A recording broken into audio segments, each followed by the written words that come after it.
So what we'll do is like when we're like watching it or listening to a scene, I'll pull the characters that are in the scene out and put them on the board.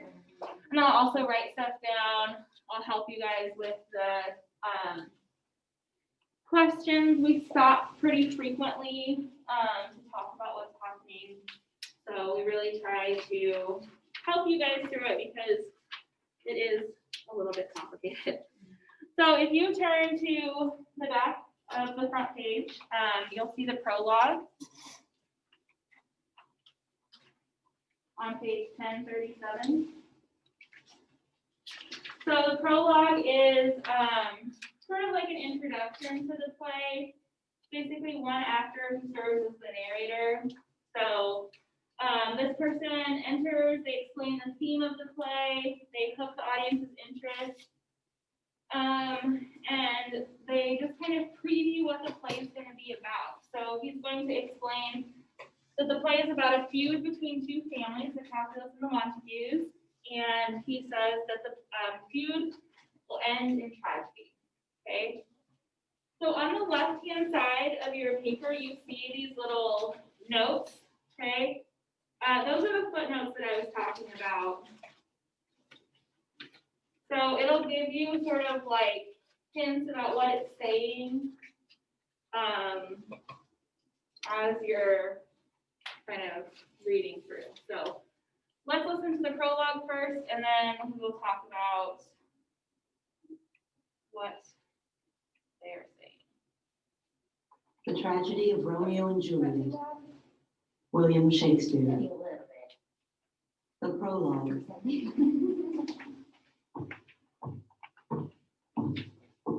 Two households, both alike in dignity, in fair Verona, where we lay our scene, from ancient grudge break to new mutiny, where civil blood makes civil hands unclean.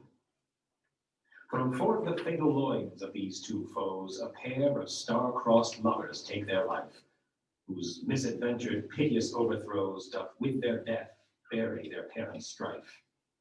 The fearful passage of their death-marked love, and the continuance of their parents' rage, which but their children's end naught could remove, is now the 2 hours' traffic of our stage.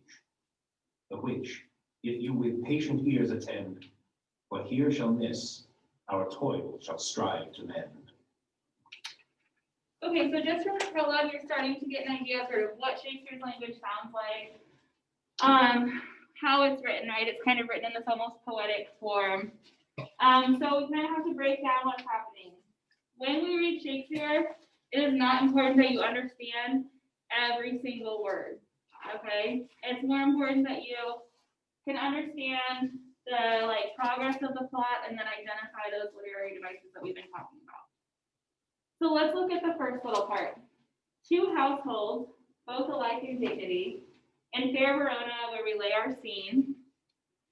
From ancient grudge break to new mutiny, where civil blood makes civil hands unclean. Okay, so from just that first 4 lines, we've learned quite a bit, right? We know that we have these two houses, the Capulets and the Montagues. It says they're both alike in dignity. What could that mean?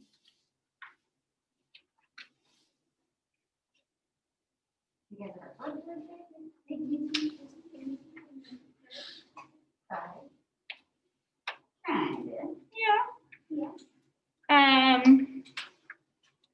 Kind of means like stature or like respect. So they're both like well-respected families. They have the same social standing, right? It's not like one family is like really like fancy and the other family is like super poor. They're sort of the same social standing. And then it says in fair Verona, where we lay our scene. So this is going to be in Verona, Italy, which is a real place. Then we have from ancient grudge break to new mutiny, where civil blood makes civil hands unclean. So if you look in your little note on the side, it says a new outbreak of fighting between families has caused the citizens of Verona to have another's blood on their hands. Okay, so this is like this long-standing feud, and now it's like getting worse, right? They're still fighting, and it's getting everybody's hands dirty, basically. Then going on, we have, from forth the fatal loins of these two foes, a pair of star-crossed lovers take their life. So star-crossed basically means doomed, okay? And you can see that in the note. Basically means the position of the stars when these two were born was not favorable. People really took astrology seriously in this time period. So they believed like if you were born under certain stars that you were like destined to have certain things happen to you. So when it says from forth the fatal loins of these two foes, it's basically saying that each of these families has a child, and those children are the star-crossed lovers, okay? So they're basically doomed, okay? And it tells us right there, they take their life. So we know that both of them are going to die at the end of the play. Like I said, he tells you right from the very beginning what's going to happen. And so the whole entire play, we're going to know that Romeo and Juliet are going to kill themselves at the end. But like as they're going through the play, they're going to make all these mistakes that could prevent that from happening, and they like continue to mess it up. It creates a lot of tension. Then it goes on to say, whose misadventured piteous overthrows doth with their death bury their parents' strife. So basically saying like their death is the only thing that ends this feud. Okay. And then it basically, the rest of it is basically just saying like, this is the story we're going to tell you for the next 2 hours. And everything that I didn't go over in this little prologue is going to be explained. Okay. So it's really just a preview. And it might seem crazy that like, why would they spoil the ending right at the beginning? But this was honestly already like a well-known story. This play is based on a poem. So it's already something that people would have known about. It's not like it would have surprised anyone, okay? All right, any questions on the prologue? All right, so we're gonna go on to Act 1. So as Act 1 opens, we've got two young Capulet servants, okay? They're gonna be coming in, joking around, bragging, and then they're going to run into some servants from the Montague house, and they're going to start fighting, okay? So we have Samson and Gregory from the Capulet house, and we have Abram and Balthazar from the Montague house. No, Gregory. I don't have a Gregory. I do? Right. Oh, Gregory and Samson, but then who's Abram with? Abram and Heather. Benvolio. Yeah. Okay, it is Balthazar. Okay. Sorry, losing my mind. Okay, so these two are going to come in, then they're going to encounter these two. There's going to be a fight. Remember, like I said, it's okay if you don't understand every single word, okay? We'll stop at a few points and kind of go over what happened, okay? Abram was fun, so Act 1, I just don't think Scene Balthazar has one. a line. a public square in Verona. It says enter Abram and Balthazar, so yeah.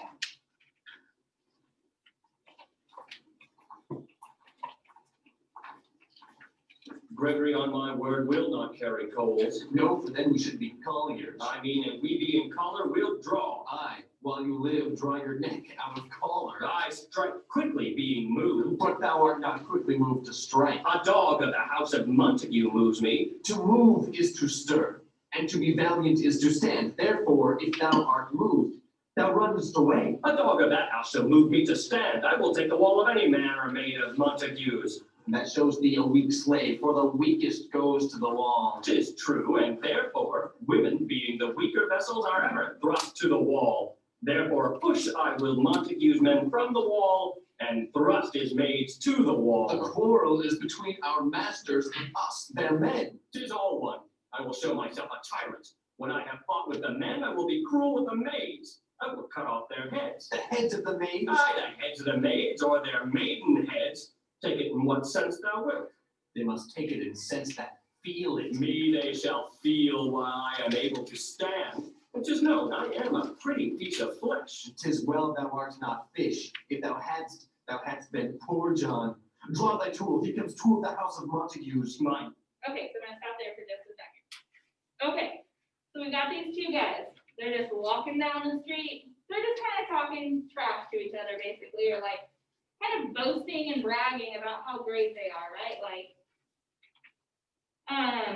Samson is saying that, like, you know, he would take the wall of any man or maid of Montague's. And if you look at the footnote, it says to walk nearest to the wall is something that people of higher rank have the privilege to do, to avoid any water or garbage. So if he's saying, I'm gonna walk against the wall, he's saying that, like, I'm better than those people, right? So, like, if I saw Montague, I would walk towards the wall and they would have to walk towards, like, the dirty street, right? So he's just kind of making this claim about himself that, like, as a Capulet, that he's so much better than the Montagues, right? And that he would fight any of them, okay? You see at the bottom of page 1038, he says, Gregory says the quarrel is between our masters and us, their men, right? But Samson is saying, like, I don't care, I'll be cruel to the men and to the maids, like, and to the women, right? So this kind of gives us this idea that, like, Samson is definitely not a super nice person, right? He's very, like, argumentative. He's looking for a fight, right? He's not the most honorable person, okay? In your play, you'll see, like, at line 29, it says, enter Abram and Balthazar, servants to the Montagues. So just be aware that when you see those footnotes, that that's other characters coming in, okay? So just don't be like, where'd that person come from? They're not gonna say that line in the play, but it's a stage direction that we know that they're coming in. Okay, so Samson and Gregory have just been talking about how they're ready to fight any Montague, and then they come across two Montagues, okay? And they're gonna try to provoke a fight. Naked weapons, take it in what sense thou wilt.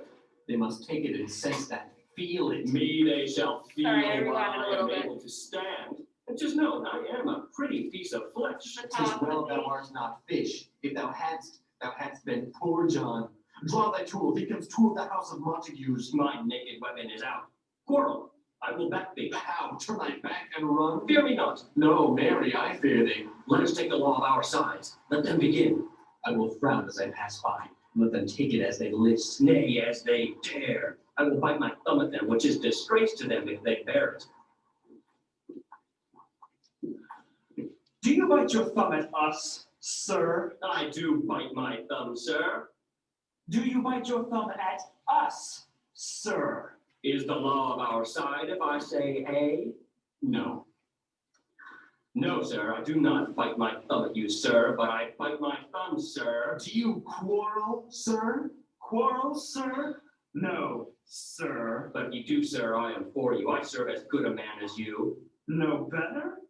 Well, sir, Say better. Here comes one of my master's kinsmen. yes, better, sir. You lie. Draw if you be men. Gregory, remember thy swashing blow. Okay, let's stop there. Okay, so they see the Montagues coming, and Samson says, let us take the law of our sides. Let them begin. So we know that Samson is ready to fight, but does he want to start the fight? No, right? Because he knows that if they start the fight, then they might get in trouble. So he says, let's take the law of our sides, let them begin. But what they're going to try to do is provoke them, right? Kind of like poke at them until they start the fight. So what he does is Samson says, I will bite my thumb at them, which is a disgrace to them. So your first question on your study guide is, in Shakespearean times, biting your thumb was A, a gesture of friendship, B, an insult, or C, a way of hitting on someone. What do we think? Paisley? A way of, Or no, B, okay.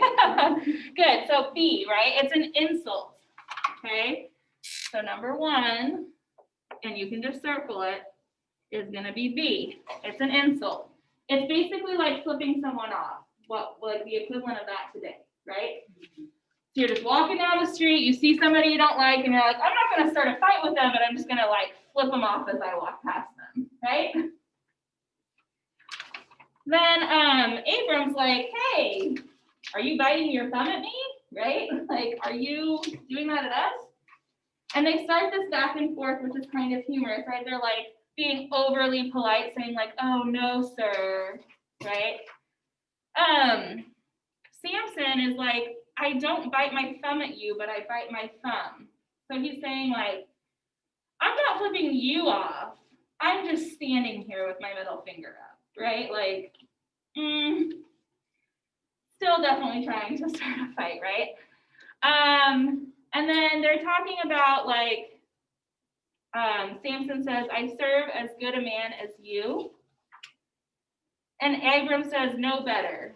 So he means like, the Capulets are not better than the Montagues. And then Gregory,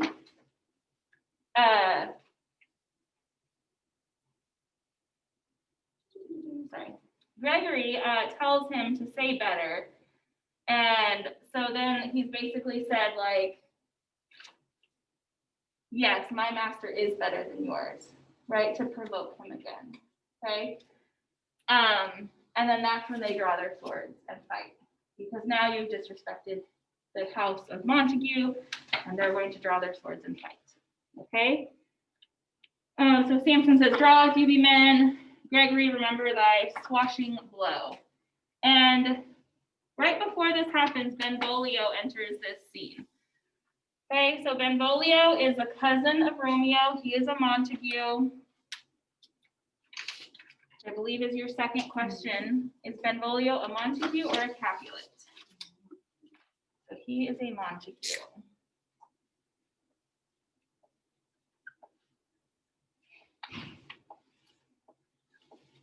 Okay. When major characters enter the play, the first line that they say really tells us a lot about their character. So we're going to meet a couple of really important characters, Benvolio and Tybalt, and really pay attention to the first thing that they say and what that tells us about their character. We'll talk about it in just a second.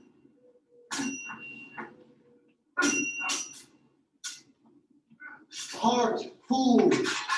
Put up your sword, you know not what you do. What? Art thou drawn among these heartless hinds? Turn thee, Benvolio, look upon thy death. I do but keep the peace. Put up thy sword, or manage it to part these men with me. What? Drawn and talk of peace? I hate the word as I hate hell, all Montagues and thee. Have at thee, hell. Okay, so I know we didn't go very far, but we're going to stop there because we just met two really important characters. So the first thing that Benvolio says is, "Heart, fools, put up your swords. You know not what you do." So what's he trying to get them to do? Stop fighting. So what does that tell us about what kind of character he might be? You said peacekeeper. Did you say mature, Lauren? Okay, good. So he's like mature, peacekeeper, calm, right? All of those things. Okay, so he's trying to tell them, hey, stop fighting. You need to not do this, right? And then Tybalt comes in, and Tybalt is a Capulet. And the first thing that Tybalt says is, "What? Art thou drawn among these heartless hinds? Turn thee, Benvolio, and look upon thy death."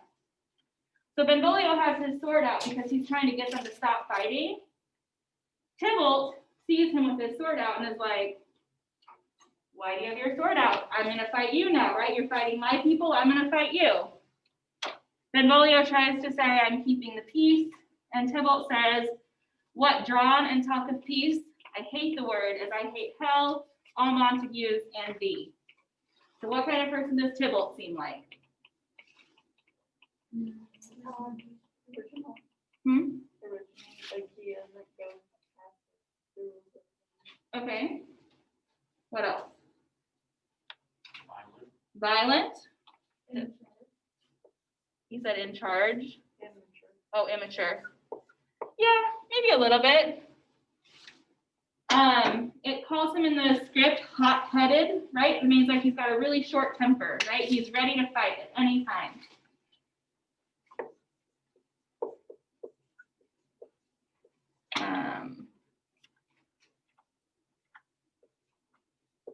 Right, he's kind of a fighter. He's just always ready to go.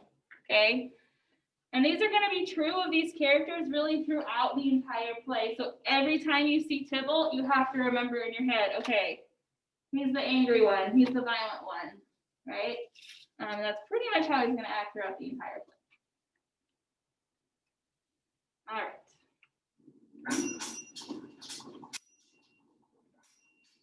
Clubs, beetles, and persons, strike, beat them down.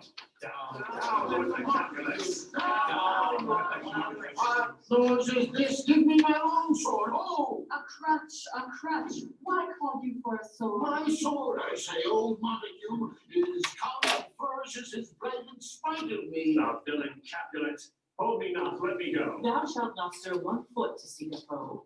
Rebellious subjects, enemies to peace, profaners of this neighbor's stained steel. Will they not hear? What? Ho! You men! You beasts! That quench the fire of your pernicious rage with purple fountains issuing from your veins. On pain of torture, from those bloody hands, throw your mistempered weapons to the ground and hear the sentence of your moved prince. 3 civil brawls, bred of an airy word by thee, old Capulet, and Montague, have thrice disturbed the quiet of our streets and made Verona's ancient citizens cast by their grave beseeming ornaments to wield old partisans in hands as old, cankered with peace to part your cankered hate. If ever you disturb our streets again, your lives shall pay the forfeit of the peace.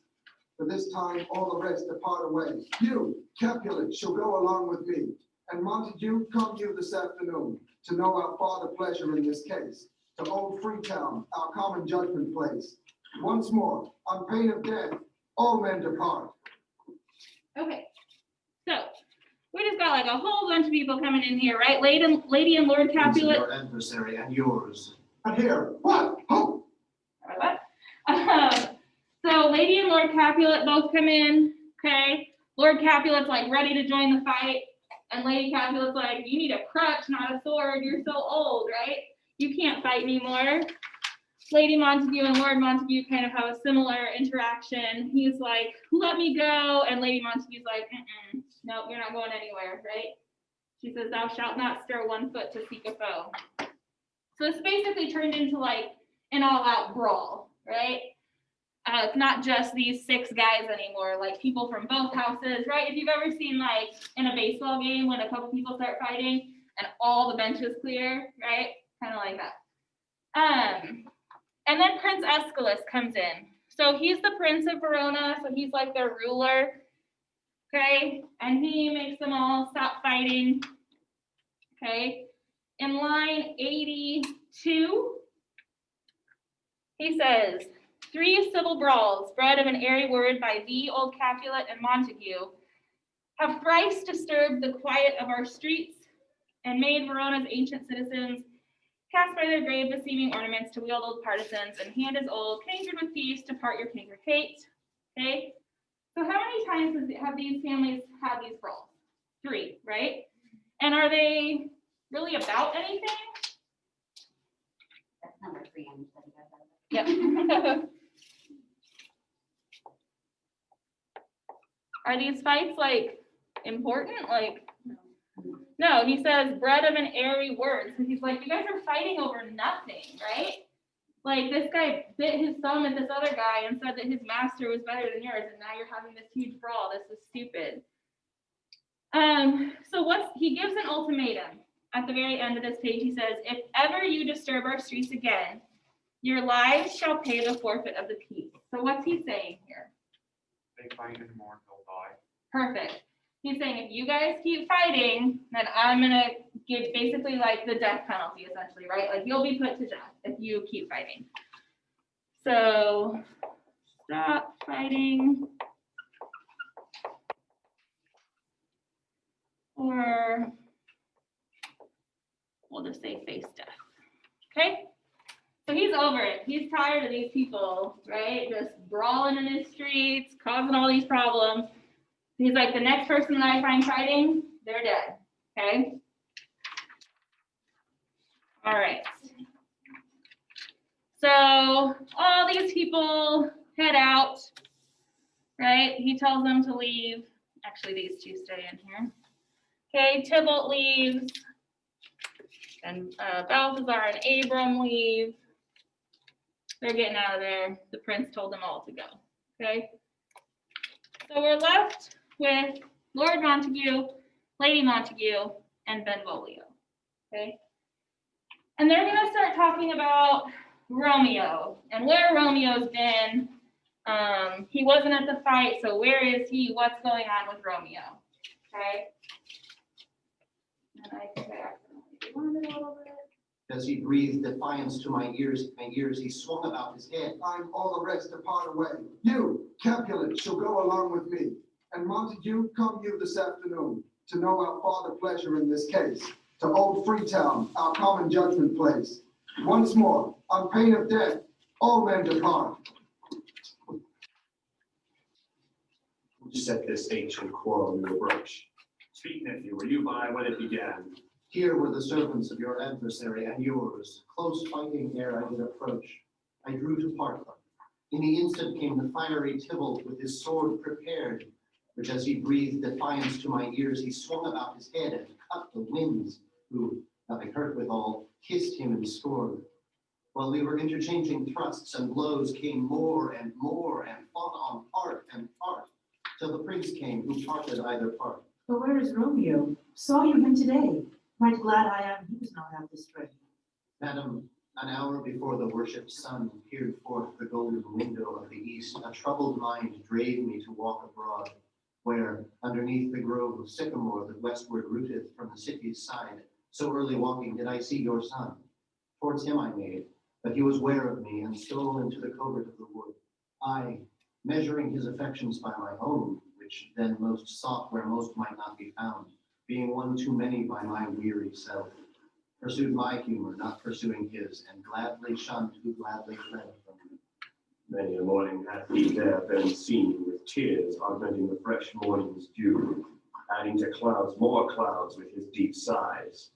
But all so soon as the all-cheering sun should in the farthest east begin to draw the shady curtains from the lawyer's bed, away from light steals home my heavy son, and private in his chamber pens himself, shuts up his windows, locks fair daylight out, and makes himself an artificial night. Black and portentous must this humor prove, unless good counsel may the cause remove. Okay, so let's stop there. So the first part where Benvolio's speaking, lines 99 to 108, he's just kind of like recounting what happened with the fight, okay? And then Lady Montague asks, where's Romeo? Have you seen him? I'm so glad he wasn't at this fight. Benvolio says, an hour before the worship sun peered forth the golden window of the east. So he's saying super early in the morning, right? Before the sun has even come up. I had a troubled mind, and so I was walking around. And in the trees, like the grove of sycamore, that's like a wooded area. So early walking did I see your son. So he's saying I saw him there walking around. Towards him I made, but he was ware of me and stole into the covert of the wood. So Benvolio tried to go to Romeo. Romeo saw him and was like, going into the woods. I don't want to be talked to, right? So Benvolio says, like, I could tell he didn't want to talk to me, so I just left him alone, okay? And then Lord Montague says, Many a morning hath he there been seen, with tears augmenting the fresh morning's dew, adding to clouds more clouds with his deep sighs, but also soon, as the all-cheering sun should in the farthest east begin to draw the shady curtains from Aurora's bed, away from light steals home my heavy son, and private in his chamber pens himself, shuts up his windows, locks pure daylight out, etc. So what is going on with Romeo? How's he been spending his days recently? Locked up in his room, being moody. That is number 4. Okay. So Romeo is like super bummed out about something.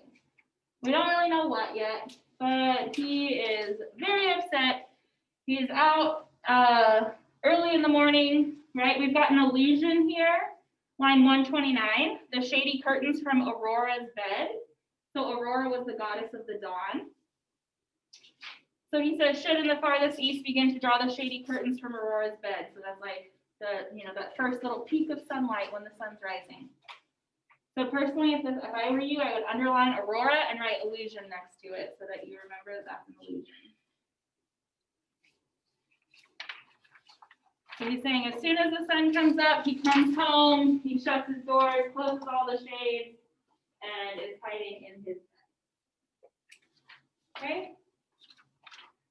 So we're going to stop there for today.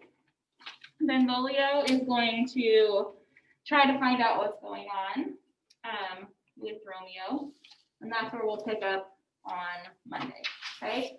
So if you need a folder, you're welcome to grab one off of that back table to put your stuff in, because I just think it'll be easier for you to like have all your English stuff together.